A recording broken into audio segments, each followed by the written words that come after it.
So next, solutions. Avoid using styrofoam whenever possible. Replace styrofoam cups and meaning, kapag hindi naman na kailangan gamitin yung styrofoam, huwag na gamitin para makaiwas tayo sa kasi kapag nagumamit tayo ng styrofoam, tapon dito, tapon doon, which is nagkawas na pag nasilunod natin, nagkawas na pollution. So yun din yung isang reason kung bakit nasisira yung ozone layer natin. Second, avoid using a carpet when it's not crucial. Kung alam mo naman na malapit na yung pupuntahan mo, huwag ka nang gumamit ng car, tricycles, or any kind of motorcycles ganyan, or automobiles. Huwag ka nang gumamit ng ganun kung hindi naman kailangan. Instead, maglakad ka na lang para iwas din sa nag-drag pollution. Third, avoid using excessive power. Meaning, kapag hindi naman na ginagamit yung power or yung kuryente, tanggalin sa saksakan, huwag hayaang nakasaksak. Kung gusto niyo naman na yung lights nyo is naka-lights on, kahit wala kayo, is maglagay kayo ng isang device na maaaring makamonitor or maaaring pwedeng kumatay ng light na yun kapag wala kayo sa bahay. Next, at work or at your apartment, take this stairs into the room. Isa din ito, kapag pupunta kayo sa trabaho nyo, kung may elevator man doon, huwag lang gamitin. Instead, gumamit na lang ng hagdan. Next, pollution problem. We have two main categories. The first one is the primary pollutant, and the second one is the secondary pollutant. So can you please give me smiles? The first one. Pollution problems. Two main categories. Primary pollutant, which are produced directly by the automobile. Pollutants that are formed and emitted directly from particular sources. Secondary pollutant. Pollutants that are formed in the lower atmosphere by chemical reaction. So, in order for you to understand more this type of report or in this part, I have an example. So, yung primary pollutant that I have here is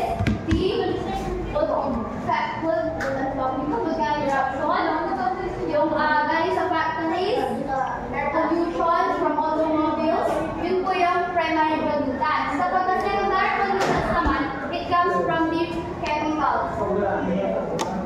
Next, water pollution.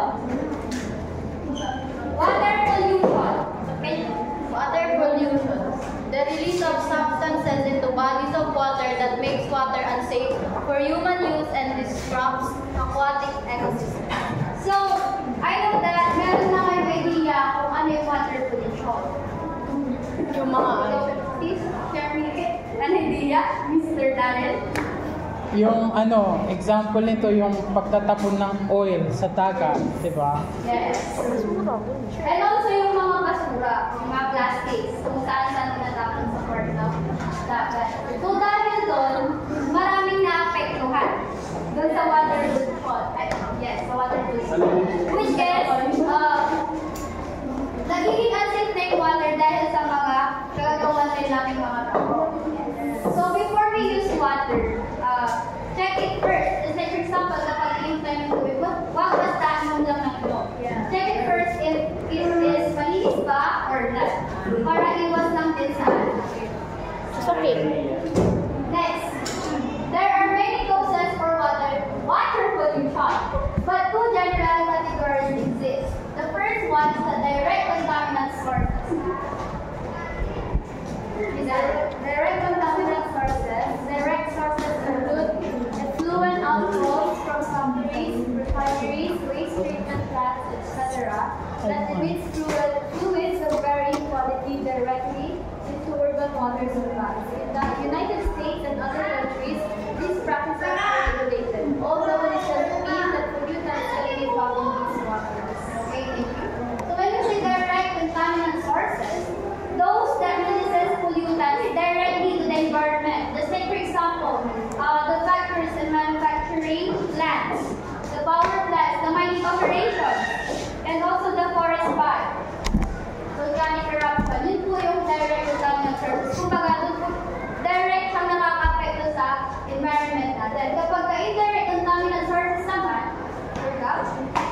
Their resources include contaminants that enter the water supply of soil or groundwater system, and from that atmosphere to the rainwater. Soils and groundwater contain the residue of human agricultural practices like fertilizer, pesticides, etc.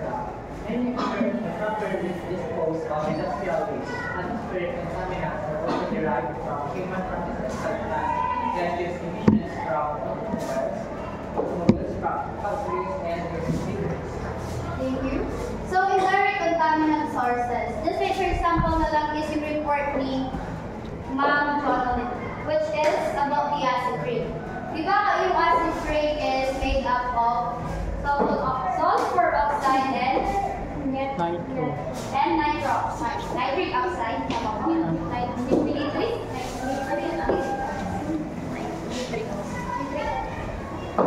So, sabi dito, when pollutants like sulfur dioxide and nitrogen oxide are released into the atmosphere, they can react with water vapor to form acid compound. Kapag yung acid rain naman is nag-drop na siya sa ground, ang mangyayari, just like for example sa plants, is masisira or mamamatay. So next po, what do you think are the possible effects of water pollution? Anyone? Sakit. Yes? Sakit? Ano pa? Pagkamatay ng ano, ang isda. Extinction ng Yes. aquatic organism. Pero hindi lang about sa plants or sa aquatic animals na siyempre sa atin din ng mga tao. Makakagano din tayo naman. So, effects of water pollution. Please read. The effects of water pollution are large. They include poisonous drinking water, poisonous food, animals. These organisms having a bioaccumulated toxins from the environment over their lifespan. Unbalanced river and lake ecosystems that can no longer support full biological diversity, deforestation from the acid rain, and many other effects. These effects are of course specific to the bodies of the Thank you.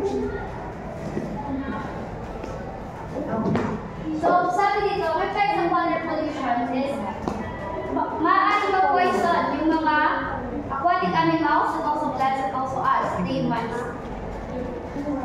So, yung effect of water pollution is maaaring magkasakit tayo or maaaring mamatay yung mga aquatic animals and also the plants. So, in this part, the solution is, so in our everyday life, a great deal can be done if we take care to recycle materials. Yes. If in our everyday life, is malaki talaga yung impact ng pag-recycle natin ng mga materials. Yes. Huwag lang basta-basta tapon lang at tapon. If kaya pang gamitin ka rin. Additionally, there are choices to make today that also can affect the pollutants. Our actions will introduce to the environment. Handling packaged foods is whether we choose to drive a car or driving a truck. Yeah. Kapag hindi naman na talaga kailangan gumamit ng bicycles or automobiles, huwag lang gumamit para iwas pollution. So last, I think this is the last part. Yeah, this is the last part. When you say noise pollution, let's read, Iris. Noise pollution. Noise pollution can be defined as unwanted or offensive sound that unreasonable intrude into our daily activities. It has many sources, most of which are associated with urban development, road, air, and rail transport, industrial noise, neighborhood, and recreational noise. A number of factors contribute to problems of high noise levels, include increased population, particularly where it leads to increasing urbanization and urban consolidations. Activities associated with urban living generally lead to increased noise levels, increased volumes of road, rail, and air traffic. So when we say noise pollution, these are the unwanted noises that surrounds us. Just like for example, the traffic, the loud sounds, parties, ganyan. Yun yung mga noise pollution which is, it affects us.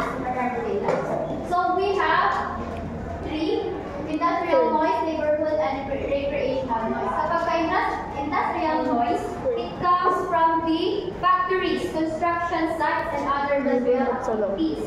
So it caused by a loud machines, tools, and equipments. Kapag neighborhood naman, syempre, from the word neighbor. Neighbors. Yun yung mga ingay na nagagaling sa Kapitbahay. Mga chismosa. Yes. Sa recreational noise naman Flirters. po, these are the sound produced by the activities we do for fun or relaxation. Just like for example, listening in music, ganyan.